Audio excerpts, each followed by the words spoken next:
Hi అండి. ఈరోజు మాది మధ్యాహ్నం లంచ్. ఏం చేస్తున్నానో చూపిస్తానండి, ఏమేమి చేస్తున్నానో. ఇక్కడ వచ్చేసి అయితే ముల్లంగి సాంబార్ చేస్తున్నాను. ఇది చాలా బాగుంటుందండి, మన కడుపు పీడ అంతా చల్లని మంచిగా అనిపిస్తుంది. ఇక్కడ వచ్చేసి అయితే ఆలుగడ్డ ఉడకబెట్టుకున్నాను, పప్పు ఉడకబెట్టుకుంటున్నానండి. ముల్లంగి సాంబారు చాలా టేస్టీగా ఉంటుంది. పిల్లలైనా పెద్దోళ్ళైనా చాలా మంచిగా తింటారు. కడుపుకు కూడా చాలా మంచిదండి మనకి.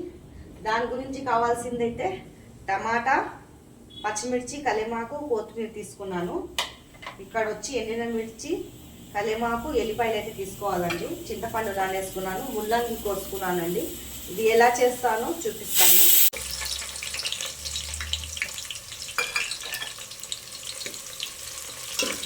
ఎల్లిపాయలు ఇవన్నీ రెడ్గా అయిపోయాక ఎండిన మిర్చి కూడా వేసుకోవాలి.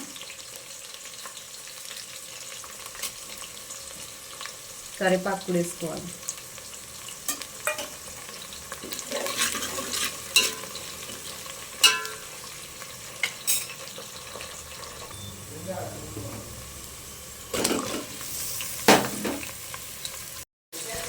పచ్చిమిర్చి వేసుకోవాలా,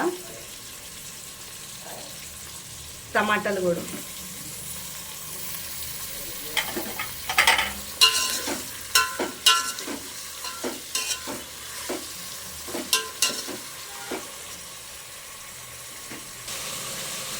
తర్వాత కొద్దిగా పసుపు వేసుకోవాలా. పప్పు ఉడకపెట్టేటప్పుడు అయితే వేయలేదండి, ఇప్పుడు వేసుకోవాలా.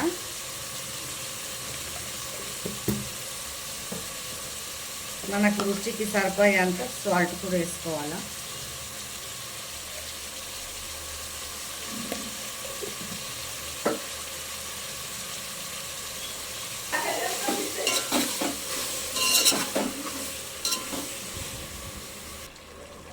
బాగా ఉడకనియాలండి.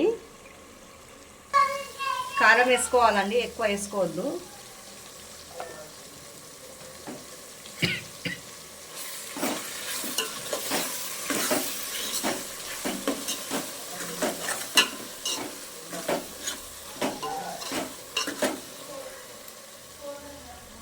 తర్వాత చింతపులుసు వేసుకోవాలా. మనకు చింతపులుసు ఎంత తింటామో అంత వేసుకోవాలి.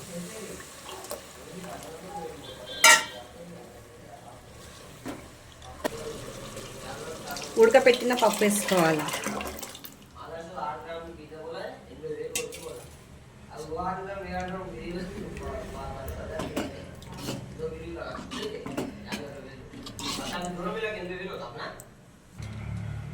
మనకు ఎంత పప్పు పలసగా తింటామో అంత నీళ్ళు అయితే పోసుకోవాలా.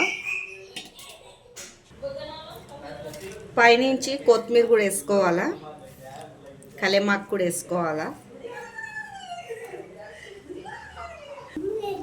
ఇంత సాంబార్ మసాలా వేసుకోవాలా.